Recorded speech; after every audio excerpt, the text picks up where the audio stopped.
August 2, 1962. 48 hours before her death, Marilyn Monroe makes a phone call that will change everything. On the other end of the line is Peter Lawford, President Kennedy's brother-in-law, and Marilyn delivers a chilling ultimatum: "You might call Jack at the White House. I plan to look dazzling. Both of you should tune in to my announcement." She was threatening to hold a press conference to reveal her affairs with both JFK and Bobby Kennedy, along with government secrets she learned during pillow talk. The most powerful men in America had 48 hours to respond to her demands, or face complete political destruction. This is the untold story of Marilyn Monroe's final weekend alive, when the vulnerable movie star became the most dangerous woman in America. Tonight, I'll reveal the explosive phone calls, the secret meetings, and the desperate final hours that led to her mysterious death. Subscribe now to discover the truth about the 48 hours that sealed Marilyn Monroe's fate. August 2, 1962. Brentwood, California. 10:30 p.m. I'm sitting in my bedroom at 12305 5th Helena Drive, staring at the phone, knowing that the call I'm about to make will either save my career or end my life. The Kennedy brothers think they can use me and throw me away like yesterday's newspaper, but they've made one crucial mistake: they underestimated how much I've been listening. For months, I'd been the president's secret confidant. When Jack visits me at Peter Lawford's beach house, when we meet at Bing Crosby's Palm Springs home, when he calls me late at night from the White House, he talks. And I remember everything. He's told me about the failed Bay of Pigs invasion, about secret CIA operations, about mafia connections that would make the American public sick if they knew the truth. He shared classified information about Cuba, about nuclear testing, about things that could topple governments. Bobby has been even more careless. During our intimate moments, he's bragged about Justice Department investigations, about wiretapping operations, about how they're using the FBI to spy on American citizens. He thinks I'm just a pretty blonde who doesn't understand politics, but I've been taking notes. Not literal notes. I'm not stupid enough to write this down where they can find it. But I have a perfect memory for conversations that matter, and I've been storing every secret, every confession, every moment of weakness when these powerful men forgot who they were talking to. The breaking point came 2 weeks ago when Bobby told me it was over. Not just our affair, but all contact with the Kennedy family. "You're becoming a liability," he said, using that cold political voice I've learned to hate. "The president can't be associated with someone so unstable." Unstable. They've been feeding me pills, manipulating my emotions, using my mental health struggles as a weapon against me, and now they have the audacity to call me unstable. That's when I realized what I had to do. If they want to play political games, I'll show them how the game is really played. Yesterday, I called my friend Sydney Skolsky, the columnist who's always been fair to me. "Sydney," I said, "what if I told you I had a story that could change American politics forever? What if I told you I have information about the president that would shock the world?" He laughed at first, thinking I was being dramatic. But when I started sharing just the tiniest details, nothing classified, just hints about relationships and meetings, his tune changed quickly. "Marilyn," he said, his voice suddenly serious, "if you have evidence of what you're suggesting, this isn't just a gossip column story. This is Pulitzer Prize material." That's when I knew I had them. The Kennedy brothers think they hold all the cards, but I'm holding the nuclear option. I have enough information to destroy both their careers, to expose corruption that goes to the very heart of American government.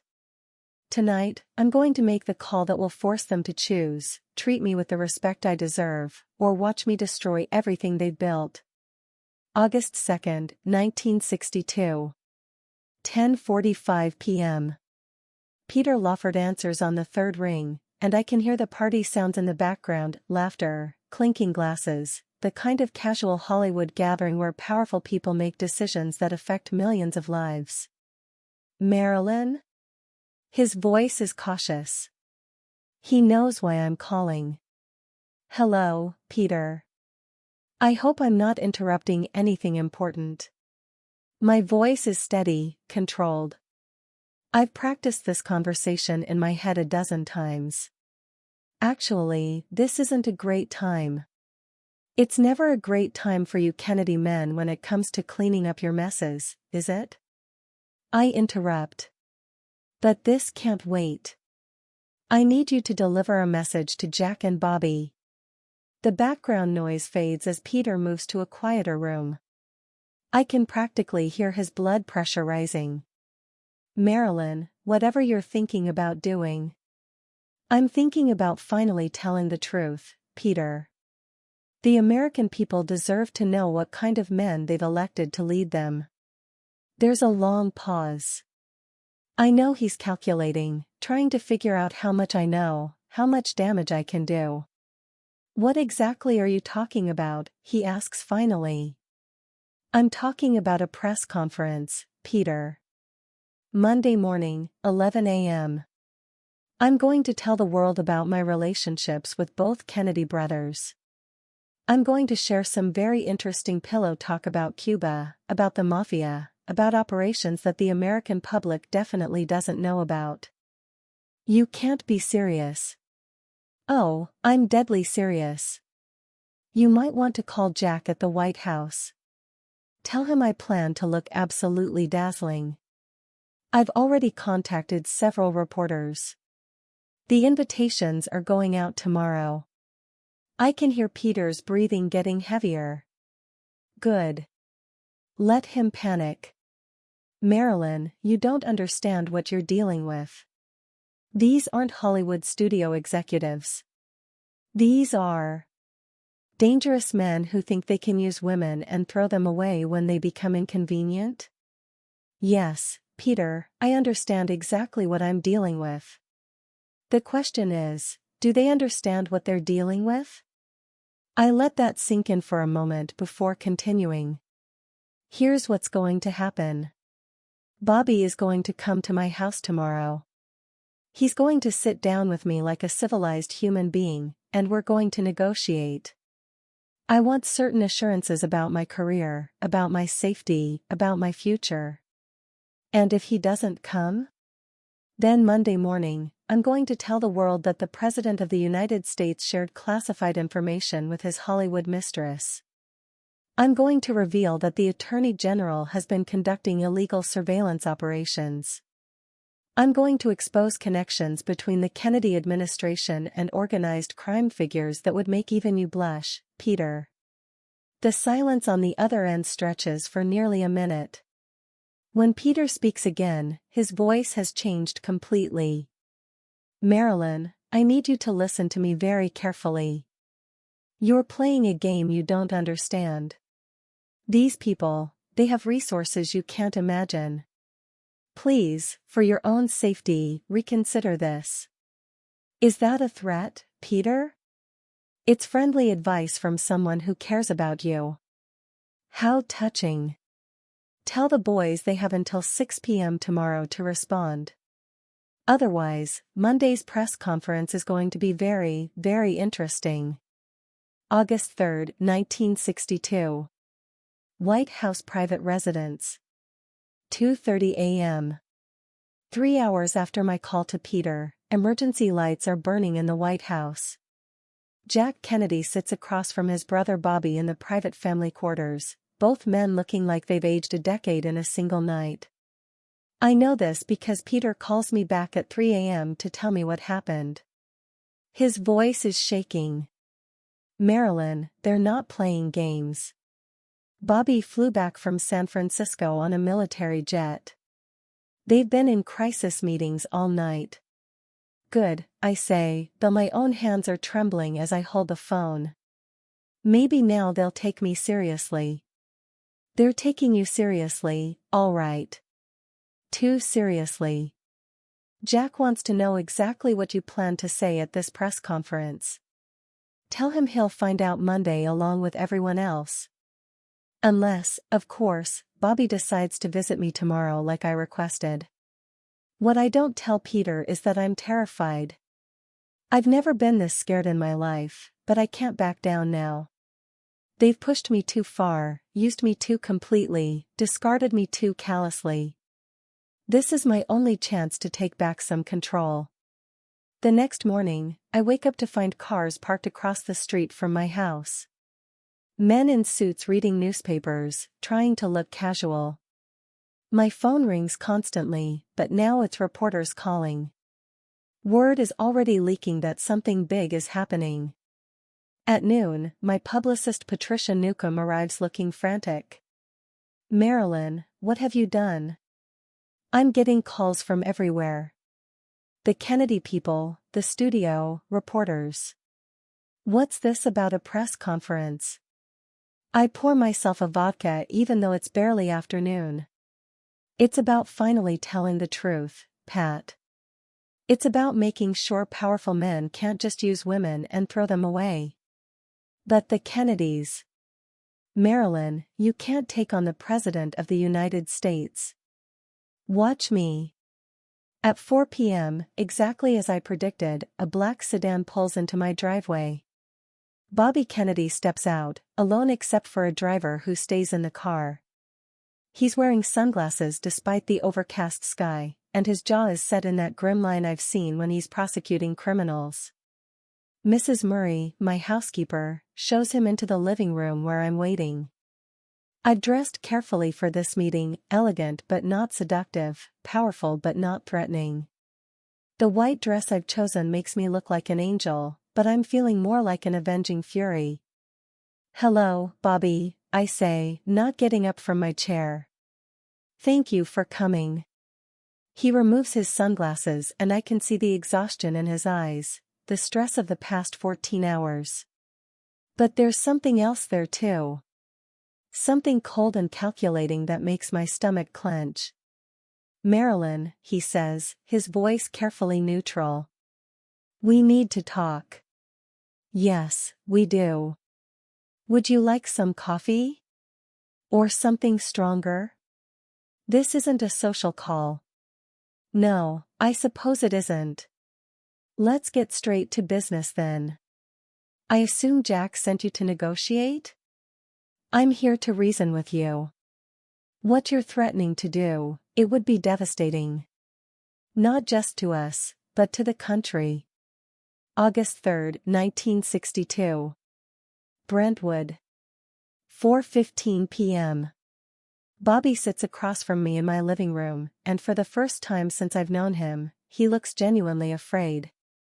Not the calculated political fear he wears during congressional hearings, but real, human terror.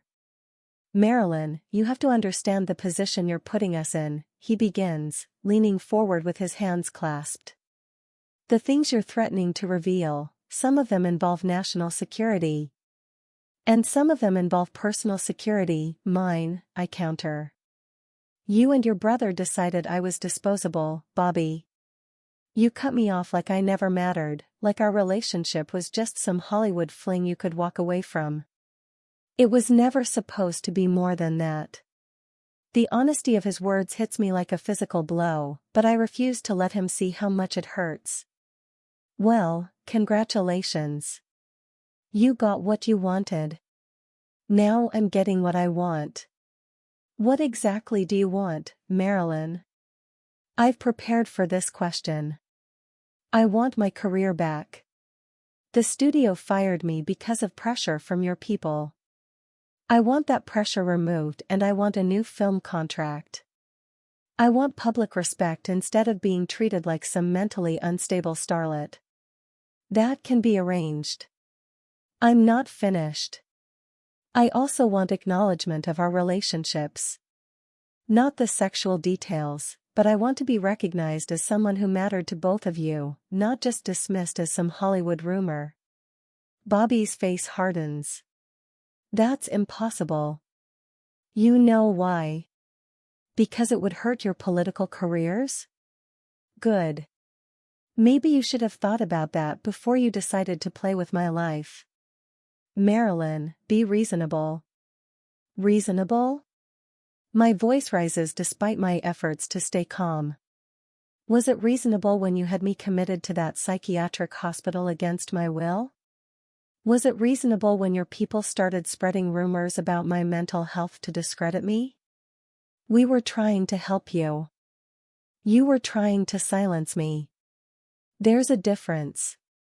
Bobby stands up and walks to the window, looking out at the black cars still parked on my street. When he turns back to me, his expression has changed completely. The negotiator is gone, replaced by something much more dangerous. Let me make something very clear, Marilyn. The things you know, about Cuba, about our operations, about certain associations we've had to make, that information is classified at the highest levels. Revealing it wouldn't just embarrass us politically. It could compromise ongoing operations. It could get people killed. People like me? I'm not threatening you. Aren't you? Because it sounds like you're telling me that I'm a threat to national security. And I know what happens to threats to national security in this administration. Bobby moves closer to me, and for the first time, I feel genuinely afraid of him. This isn't the charming man who wooed me at Hollywood parties. This is the Attorney General who's prosecuted mafia bosses and destroyed political enemies. You have until Monday morning to change your mind, he says quietly. After that, I can't guarantee your safety. Is that an official threat from the United States government? It's friendly advice. Cancel the press conference, Marilyn. For your own good. August 4, 1962. 7:30 p.m.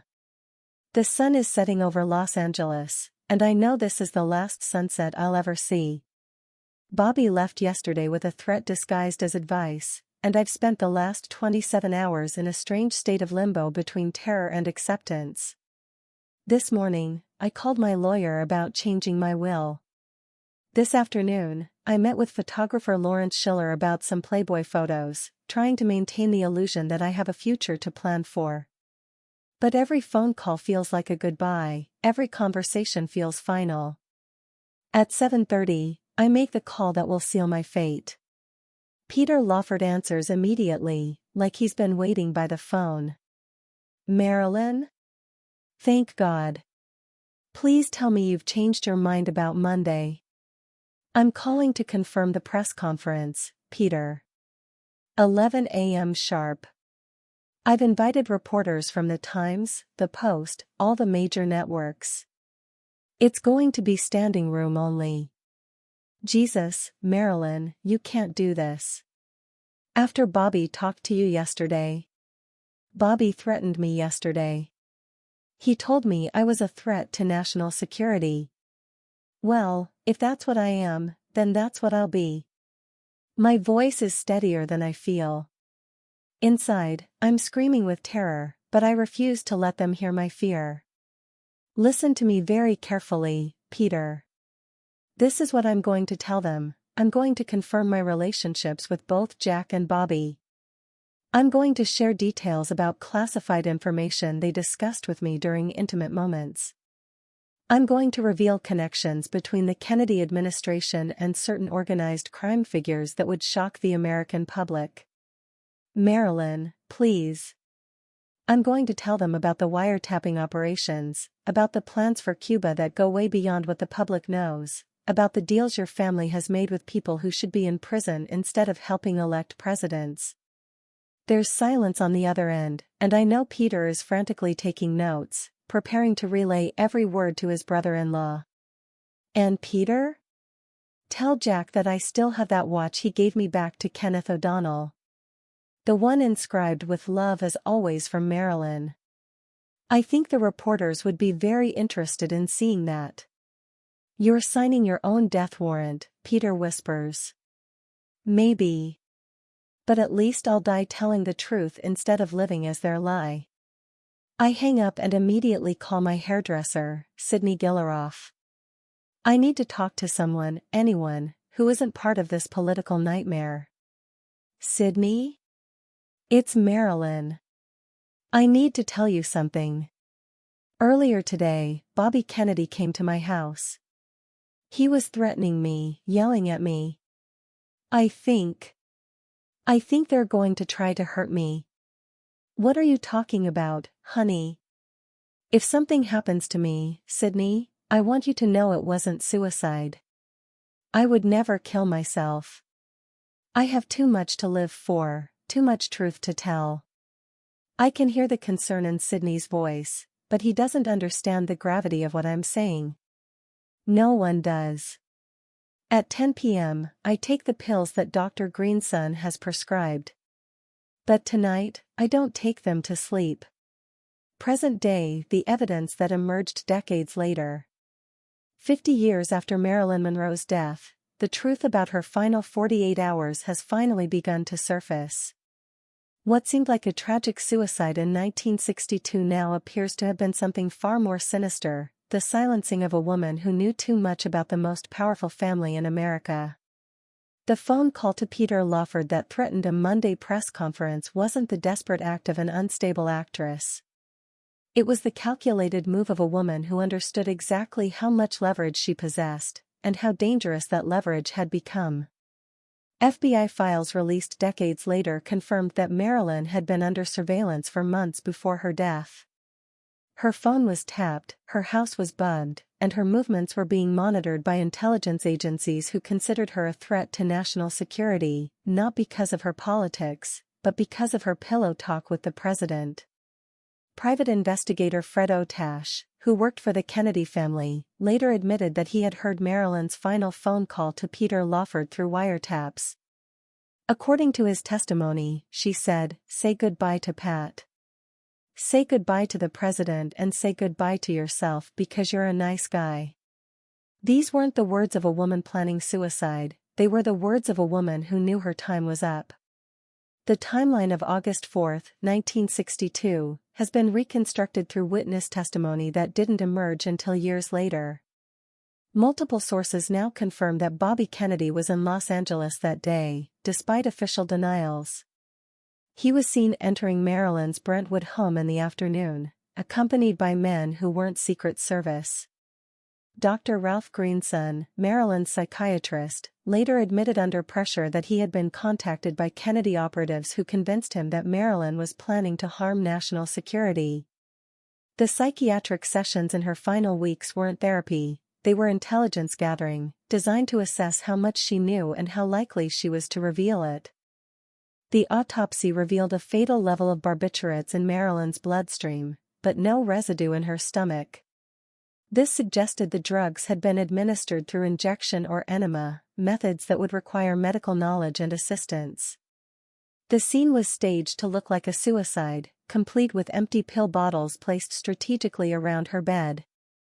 Most damning of all is what happened immediately after her death. Within hours, mysterious men had swept through her house, removing documents, phone records, and a personal diary that neighbors had seen her writing in obsessively during her final weeks. The diary was never found, and FBI files related to Marilyn remain classified to this day. The press conference that Marilyn threatened to hold on Monday, August 6, 1962, never happened. Instead, the world woke up to news of her tragic death, and the secrets she planned to reveal died with her. But perhaps the most telling evidence comes from the Kennedys themselves.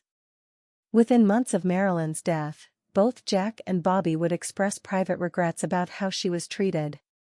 Jackie Kennedy later described receiving a haunting phone call from Marilyn that she couldn't forget. And when Bobby Kennedy was assassinated in 1968, some investigators noted his final words included a whispered apology to Marilyn. Marilyn Monroe threatened to hold a press conference that would have changed American history. Instead, she became history herself, another inconvenient woman silenced by men who valued power more than human life. Subscribe for more suppressed stories of Hollywood and Washington. Like this video if you believe the truth deserves to be told, no matter how powerful the people who tried to hide it. And remember, when someone threatens to expose the truth, sometimes the most dangerous response is silence.